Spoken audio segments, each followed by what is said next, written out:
विशाल गोमा से बीजापुर के collector office पहुंचे। देखिए बीजापुर के कलेक्टर ऑफिस की ये रिपोर्ट।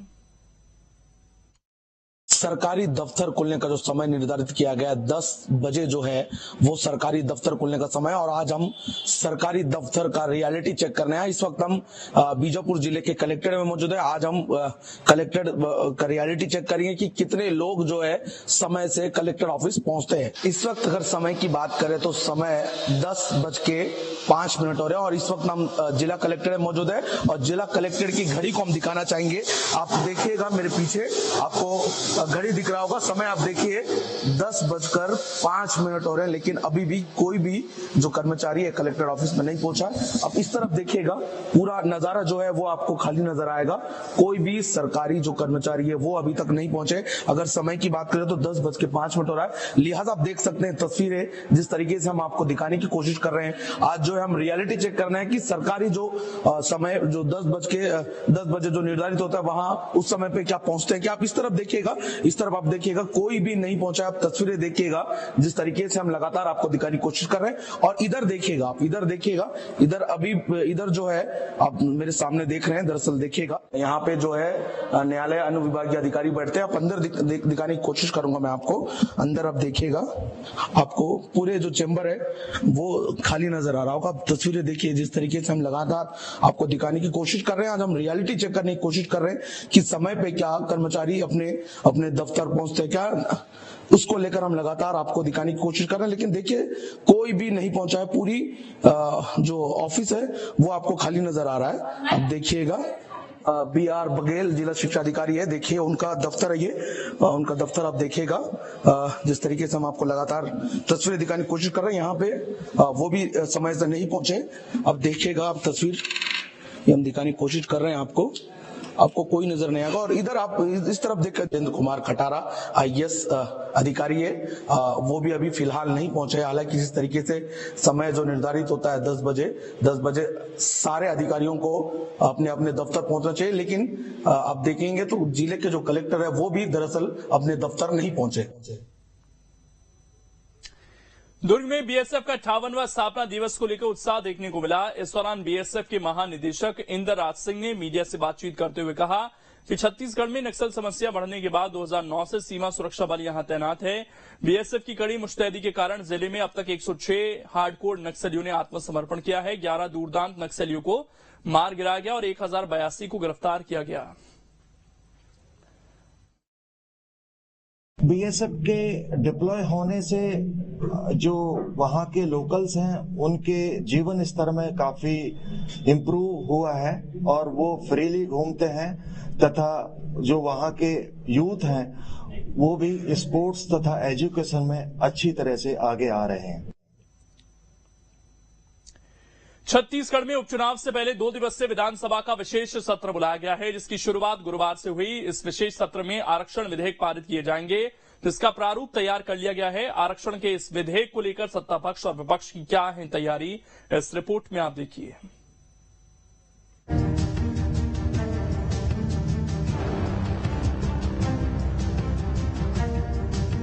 विधानसभा के विशेष सत्र का आगाज। सत्र के दौरान आरक्षण विधेयक होंगे पारित। सत्ता पक्ष को घेरने की पूरी तैयारी में विपक्ष। छत्तीसगढ़ विधानसभा का विशेष सत्र गुरुवार से शुरू हो गया है। 2 दिन के इस विशेष सत्र में आरक्षण विधेयक को पारित किया जाएगा। सत्र के पहले दिन विधानसभा के पूर्व उपाध्यक्ष मनोज मंडावी को श्रद्धांजलि देकर कार्रवाई को कल तक के लिए स्थगित कर दिया गया है। दरअसल राज्य में इस समय आरक्षण का मुद्दा गरमाया हुआ है और 2 दिवसीय इस विशेष सत्र में आरक्षण से जुड़े विधेयक रखे जाएंगे।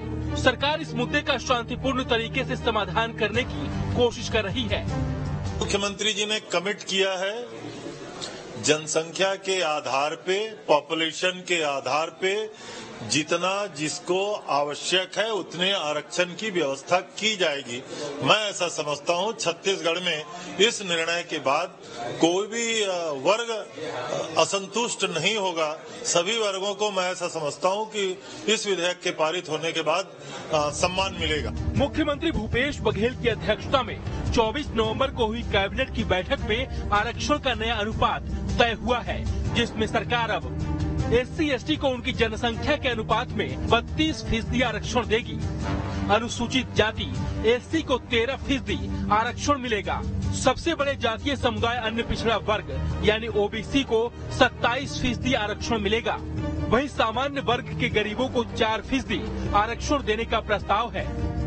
तो उधर मुख्य विपक्षी दल बीजेपी ने भी सरकार की नीतियों को चुनौती देने की तैयारी की है। विधानसभा में 70 विधायकों वाले सत्ताधारी दल को भरोसा है कि इन विधेयकों को बिना किसी अड़चन के पारित करा लिया जाएगा, लेकिन आरक्षण को लेकर सरकार के बिल से बीजेपी सहमत नहीं है।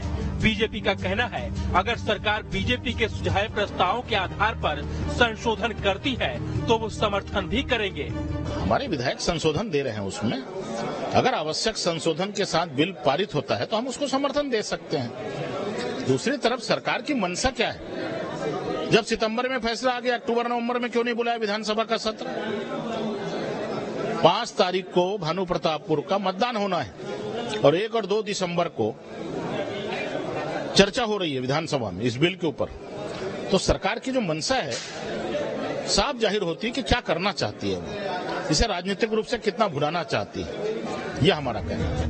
वहीं इस विशेष सत्र में सरकार इस साल का दूसरा अनुपूरक बजट पेश करने जा रही है। इसके प्रारूप को कैबिनेट की बैठक में ही मंजूरी दी गई है। इस अनुपूरक में कुछ जरूरी सरकारी खर्चों के लिए धन की मांग की गई है। बताया जा रहा है कि यह अनुपूरक बजट भी शुक्रवार को ही पेश किया जाएगा। हालांकि इस विशेष सत्र का मकसद आरक्षण विधेयकों को पारित करना है। अब देखना होगा कि सरकार के मंशा के अनुरूप ये विधेयक कितनी आसानी से पारित हो पाते हैं या इनको लेकर भी सदन में गहमा गहमी का माहौल बनेगा। रायपुर से अंकुश शर्मा के साथ टीम न्यूज 10। राजधानी भोपाल के हबीबगंज थाना क्षेत्र में इंडियन होटल मैनेजमेंट इंस्टीट्यूट के HOD पर महिला प्रोफेसर ने छेड़छाड़ का मामला दर्ज कराया है, जिसके बाद पुलिस ने धारा 354 के तहत मामला दर्ज कर आरोपी HOD की गिरफ्तारी की प्रक्रिया शुरू कर दी है।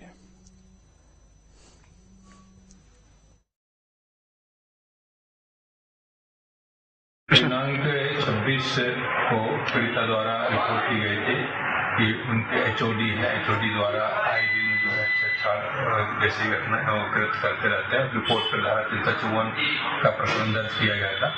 प्रकरण दर्ज कर विवेचना की जा रही है। इस तारीख को प्रक्रिया शुरू कर दी गई है।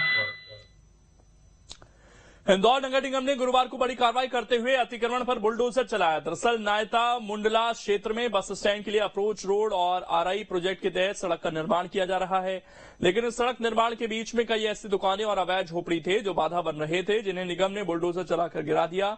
वहीं नगर निगम की आयुक्त लता अग्रवाल का कहना है कि इन्हें पहले भी नोटिस दिया गया था, लेकिन अब ये लोग नहीं माने तो आखिरकार बुलडोजर की कार्रवाई करनी पड़ी।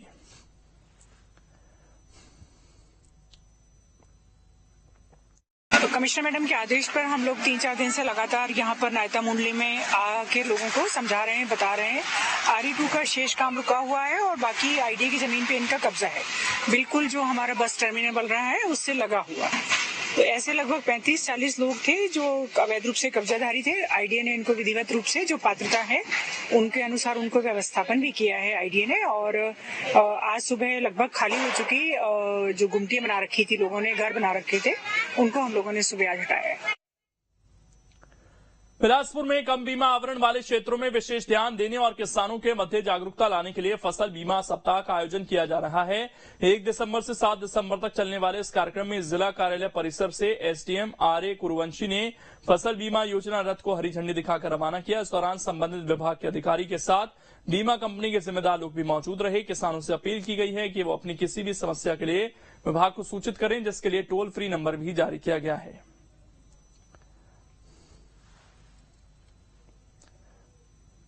छत्तीसगढ़ में राज्य की बघेल सरकार ने 1 नवंबर से धान खरीदी केंद्रों पर धान की खरीदी शुरू की थी, लेकिन सूरजपुर जिले में 12 ऐसे धान खरीदी केंद्र हैं जहां धान की खरीदी अभी तक शुरू नहीं हो पाई। आपको बता दें कि जिले में कुल 51 धान खरीदी केंद्र बनाए गए थे, जिनमें से 39 धान उपार्जन केंद्रों पर धान की खरीदी की जा रही है और अब तक 1,46,000 क्विंटल धान की खरीदी हो चुकी है।